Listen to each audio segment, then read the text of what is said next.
Assalamualaikum.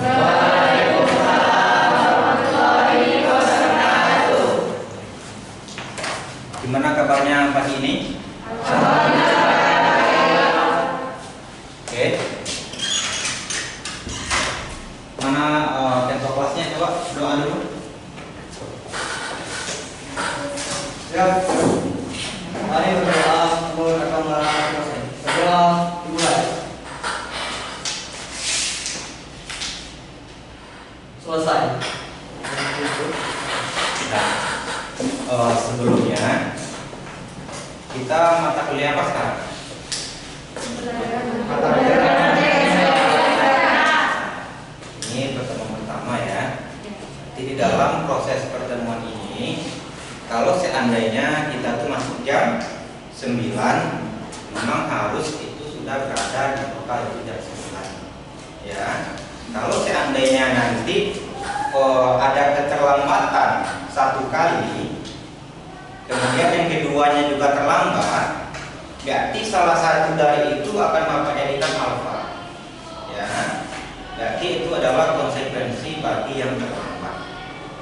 Nah, oke. Kemudian di sini ada RPS dari pembelajarannya. Itu ada pembelajaran matematika kelas rendah, ya. Kalau seandainya mata kuliah ini tidak lulus, berarti otomatis atau E itu kita akan terkendala untuk wisuda. Ya. Mata kuliah ini ada 3 SKS. Kalau seandainya mendapatkan E, banyak ruginya. Nah, jadi Bapak harapkan di dalam proses perkuliahan ini coba dilaksanakan dengan serius, ya, dengan tidak ada keterlambatan, dengan tidak adanya, pokoknya kita dalam lomba itu harus aktif, ya. Kalau seandainya ada terkendala sesuatu hal itu maupun pribadi, tidak masalah. Coba cerita saja kepada Bapak bersedia kok untuk memberikan solusinya. Dan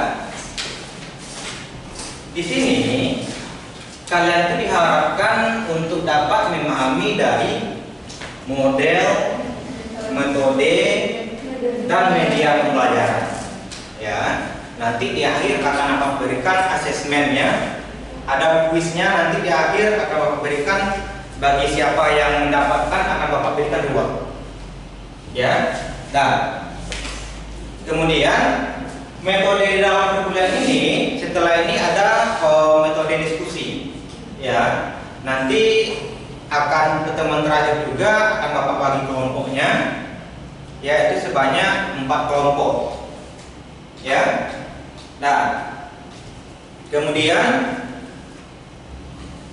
kalau seandainya nanti ada pertanyaan, silakan bertanya. Ya, Bapak bersedia untuk menerimanya. Oke? Nah, di sini merupakan pembelajaran matematika SD kelas rendah. Ya, di sini kita akan membahas tentang model, metode, dan media pembelajaran. Oke? Selanjutnya di sini ada, ini merupakan contoh dari peta konsep. Ya, kalau seandainya sudah seperti ini, berarti metode ini harus kita masukkan ke dalam pemikiran kita, supaya kita tuh lebih gampang untuk memahami ini atau menghafalnya. Metode, kemudian model, kemudian media. Ya, sebelumnya Bapak mau tahu dulu pemahaman dari kalian itu metode itu apa saja? Ada ceramah, kemudian apa lagi? Demonstrasi, kemudian tanya jawab, apa lagi? Diskusi, apa lagi? Hah? Eksperimen, kemudian apa lagi? Yang di belakang? Pidato, kemudian apa lagi? Drill, ya. Nah, banyak ya. Kemudian ada model. Model itu apa saja contohnya? Hah? Apa saja?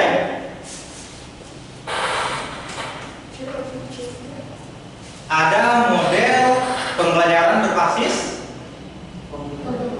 masalah, ya. Nah, ada lagi model apa? Model apa lagi? Hah? Model Bagus ya. Nah, oke. Kemudian ada media. Media itu apa saja? Buku, Terus apa lagi? Elektronik. Elektronik bisa. peraga, Iya, bagus. Apa lagi? alat peraga. Iya, bagus ya. Bagus ya. Total sini. Nah, kemudian di sini itu ada, sebelum kita berbicara tentang model, metode, media, sebelumnya kita harus mengetahui dulu ini. Ada teknik ya, kemudian ada metode, ada pendekatan, kemudian ada strategi, kemudian ada model. Ya, sebelumnya kita tuh cuman itu teknik ya, kita tuh iya saja kan. Ya, di sini lebih lanjutnya akan kita Bapak kasih kalian tuh informasi. Ya, informasi untuk kalian praktekkan di dalam kehidupannya. Di dalam sekolahnya. Kemudian di sini teknik. Penerapan secara khusus metode pembelajaran sesuai dengan kemampuan guru. Ya, kemudian ketersediaan media dan kesiapan siswa, misalnya teknik mengajar perkalian dengan penjumlahan berulang. Dan bisa juga kita bilang kalau seandainya di dalam perkalian itu merupakan penjumlahan secara berulang. Ya, bagus. Penjumlahan secara berulang. Perkalian itu sama dengan penjumlahan secara berulang. Nah, kemudian ada metode. Metode itu merupakan cara mengajar secara umum yang dapat diterapkan pada semua mata pelajaran. Ya, metode-metode yang disebutkan tadi itu bisa diterapkan pada seluruh mata pelajaran. Ya. Kemudian yang metode ceramah, tanya jawab, kemudian penemuan secara terbimbing. Itu semuanya bisa kita terapkan di dalam semua mata pelajaran. Dan kemudian ada pendekatan. Ya. Pendekatan merupakan arah yang ditempuh guru atau siswa dalam mencapai tujuan. Ya, itu merupakan pendekatan. Arah yang kita tempuh kalau seandainya kita sudah menjadi guru untuk mencapai tujuan. Oke, kemudian ada lagi namanya strategi. Seperangkat kewajiban yang dipilih terkait dengan strategi itu pemilihan materi. Ya, di strategi itu kita tuh paham bagaimana cara memilih materi, kemudian penyajian materi lagi, kemudian sasaran penerimaan materi. Ya, sasaran penerima materi itu siapa? Siswa. Oke. Nah, berarti yang menerima materi dari kita itu adalah, kalau di perkuliahan itu yang materi siapa? Mahasiswa. Oke. Nah, kemudian model. Kalau model itu harus mencakup dari ada pendekatan, metode, kemudian pendekatan, metode, kemudian strategi, ada juga teknik. Itu harus mencakup kalau seandainya kita berbicara tentang model. Oke. Kemudian di sini ada model pembelajaran. Pengertian dari model pembelajaran matematik ini merupakan seluruh rangkaian penyajian materi yang meliputi segala aspek sebelum atau sesudah dan sedang kita lakukan proses pembelajaran yang dilakukan oleh guru, serta segala fasilitas yang terkait yang digunakan secara langsung atau tidak langsung. Kemudian di dalam proses pembelajaran mengajar. Ya, berarti kalau model itu seluruh yang terkait dengan kita, baik itu di dalam proses, sedang, atau sebelumnya, baik yang digunakan oleh guru ataupun siswa, itu adalah model pembelajaran matematik. Ya, bisa dipahami ya. Nah, kemudian di sini banyak metode pembelajaran. Di sini ada kita bahas tentang macam-macam dari metode pembelajaran. Ya, yang pertama ada metode ceramah, yang kedua ada metode ekspositori. Ayo kita lihat metode ceramahnya. Metode ceramah itu merupakan suatu cara penyampaian informasi dengan lisan dari seseorang kepada sejumlah pendengar di suatu ruangan. Contohnya seperti apa? Bapak sama mahasiswa sekarang. Kalau seandainya ini lagi metode ekspositori, ya, metode ekspositori itu merupakan dia tuh sama dengan metode ceramah ya, tapi dia tuh lebih melibatkan siswanya. Ya, itu adalah metode ekspositori. Nah, kalau Bapak sekarang seperti mana? Yang ceramah atau metode ekspositori? Metode ekspositori. Kalau metode ceramah ini contohnya di mana? Nah, di mana? Bagus, ya. Contohnya kalau seandainya metode ceramah itu terdapat di masjid. Nah, kalau seandainya yang memberikan ceramah itu tidak ada interaksinya dengan siswa, dengan kita contohkan di masjid orang ceramah ya. Kalau seandainya di masjid itu kan kita tuh cuma berceramah saja tanpa ada interaksi. Berarti yang mendengarnya bagaimana? Apa yang terjadi dengan pendengar? Hanya sebagai penerima. Dia cenderung apa? Ngantuk, bosan, apa lagi? Hah? Gelisah, galau, merana juga ya. Nah, kemudian kalau seandainya itu yang terjadi dengan siswa kita, mereka juga kan seperti itu. Ya, saya tuh berkuliah dengan bapak tuh bosan sekali. Kenapa? Bapak tuh cuma berceramah, tidak ada interaksinya. Ya, makanya kalau seandainya kita sudah menjadi guru, jangan sampai kita tuh cuma berceramah, ya. Kita tuh harus melakukan interaksi dengan siswa. Ya, kalau seandainya sudah terdapat interaksi dengan siswa, mereka tuh akan lebih enak di dalam pembelajarannya, senang, ya. Kalau seandainya kita bercanda, tapi jangan terlalu bercanda, mereka tuh gampang sekali masuk pembelajarannya kepada pembelajaran kita kepada mereka. Ya, nah itulah perbedaan antara metode ceramah dengan metode ekspositori. Dan kemudian di sini ada lagi metode demonstrasi. Ya, metode demonstrasi itu seperti apa? Menggunakan sebuah media. Menggunakan sebuah media. Bagaimana cara menggunakan sebuah media? Contohnya eksperimen. Ya, kemudian hah?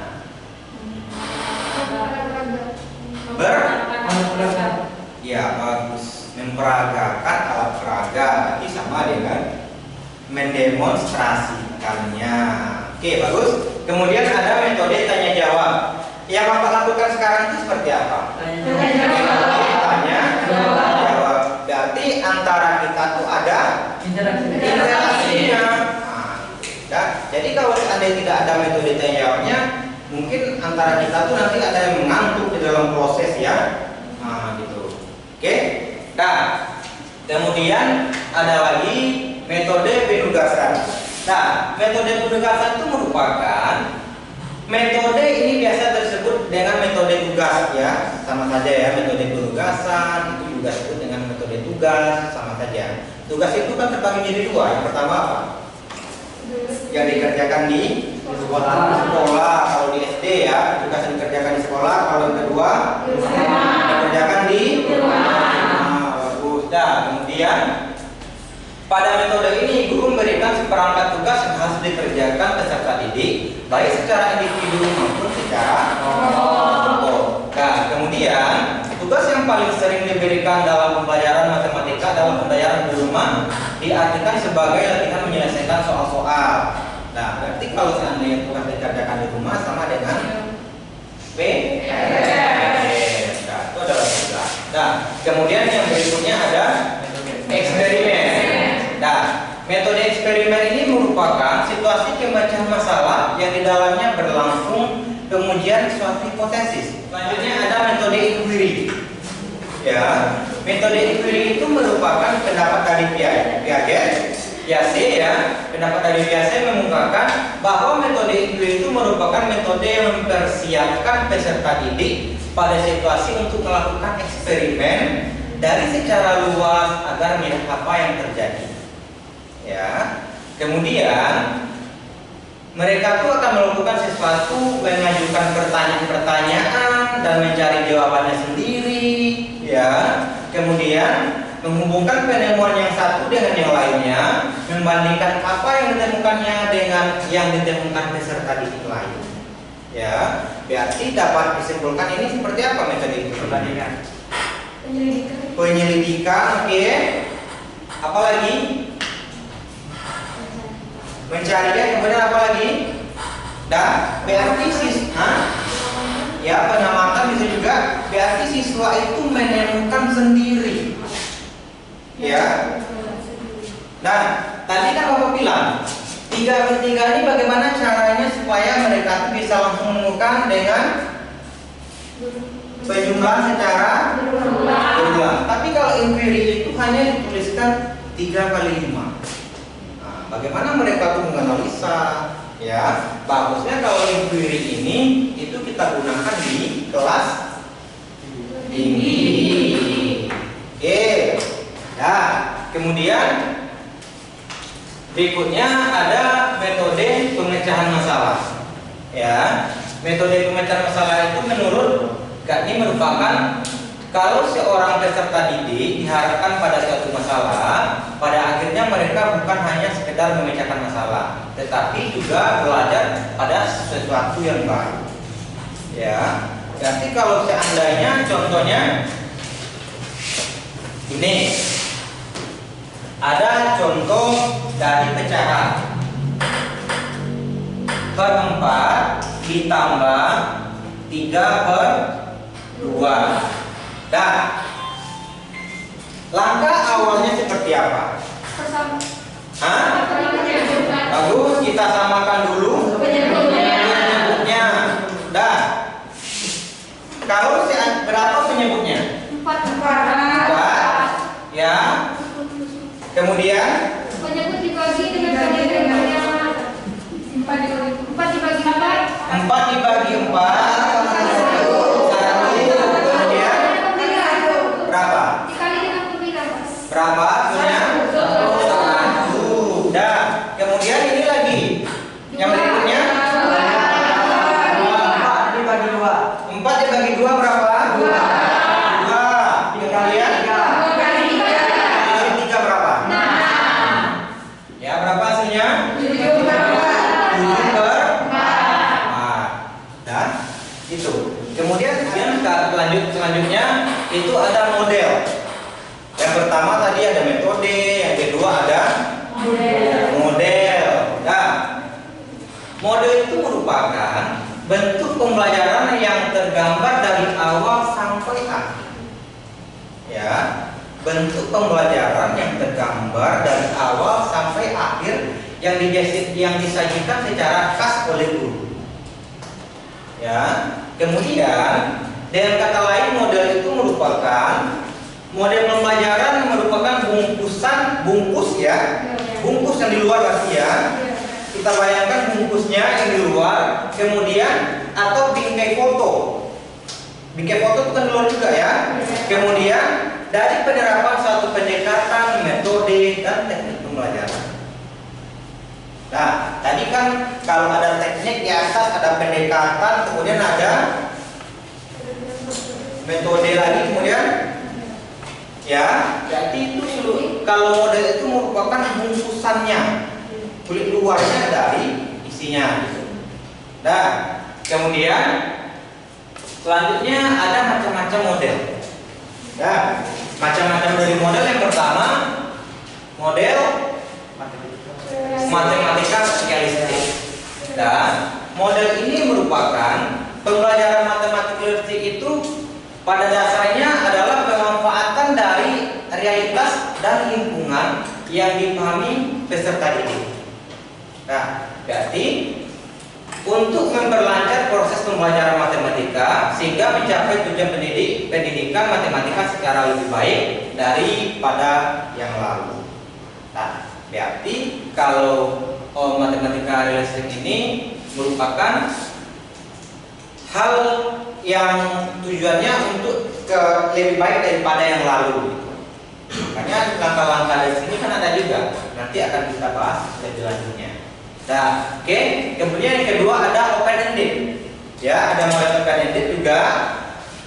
Ini merupakan model pembelajaran open-ended itu pendekatan pembelajaran yang menyajikan suatu permasalahan yang memiliki metode atau penyelesaian yang benar lebih dari satu. Ya, berarti contohnya seperti ini tadi. Soal dari pecahan itu jalan untuk penyelesaiannya itu kan lebih daripada satu. Iya, benar. Nah, itu adalah salah satu contoh dari open-ended.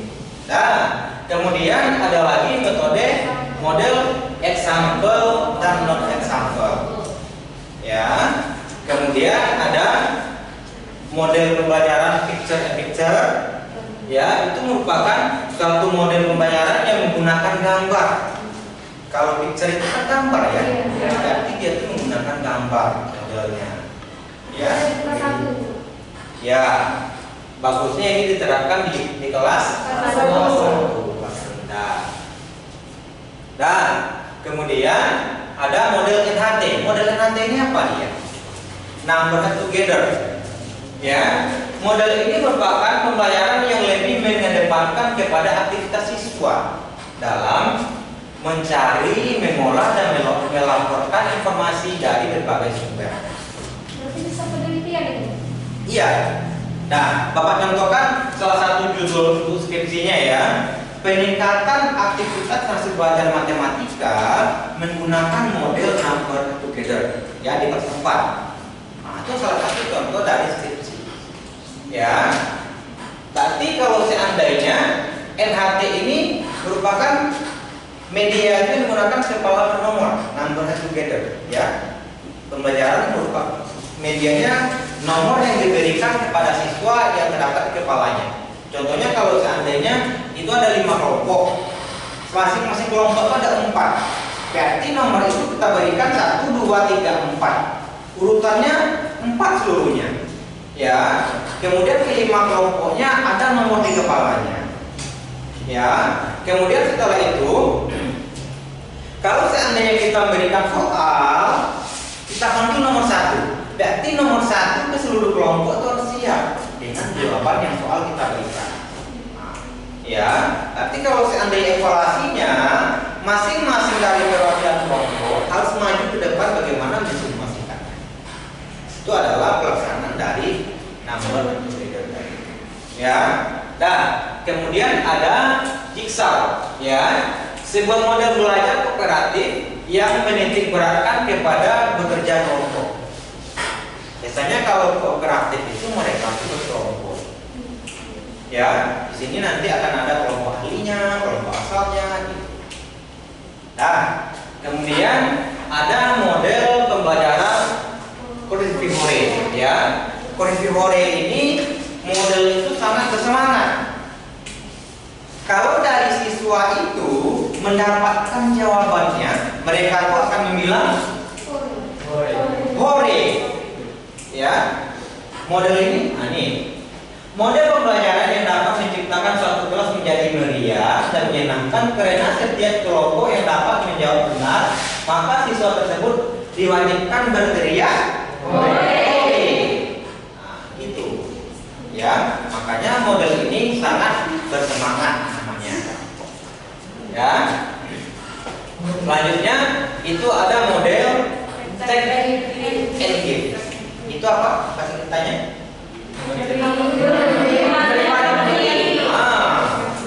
Ya, nah, ini artinya mengambil dan memberi.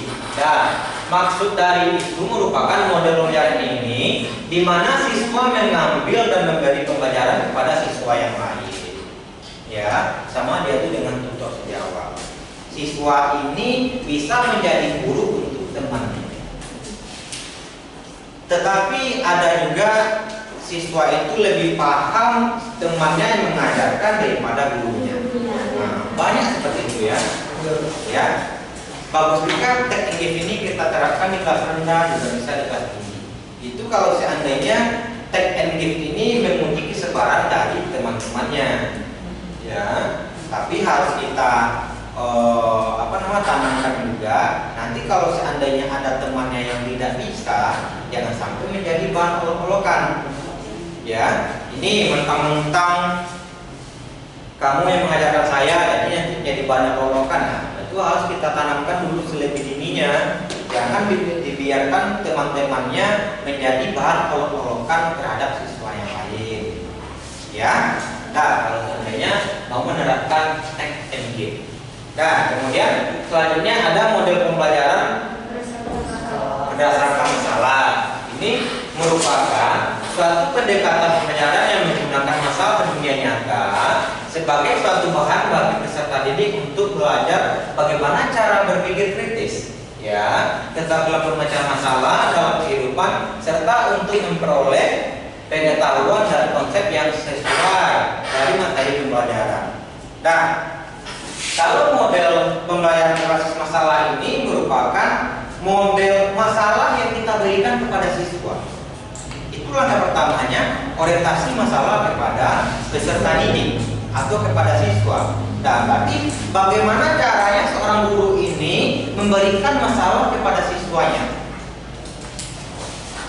Dengan keaktifan siswa, dengan pemikiran siswa, mereka itu akan mencari solusi sendiri.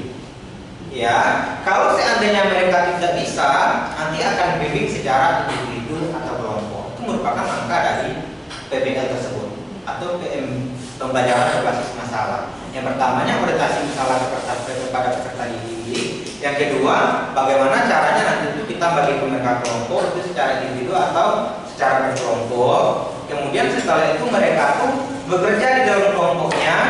Yang terakhirnya baru evaluasi di depan. Ya, sebagusnya ini metode pembelajaran berbasis masalah ini bagus diterapkan di kelas tinggi.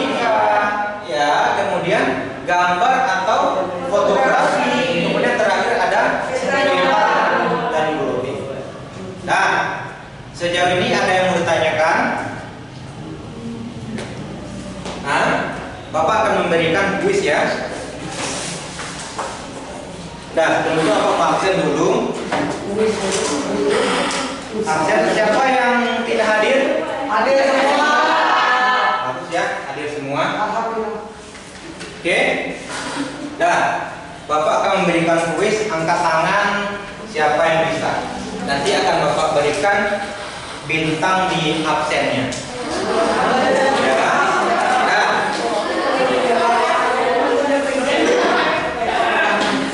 Yang pertama, apa perbedaan antara metode ceramah dengan metode ekspositori? Katakan cepetan namanya. Perkenalkan, nama saya Muhammad Mas Jaya.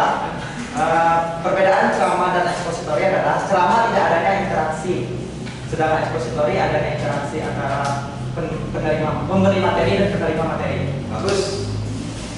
Ya, ada yang mau menambahkan yang lain? Bagus ya. Berarti kalau ceramah tidak ada Interaksi. antara pemateri. Masing-masing kita. Dan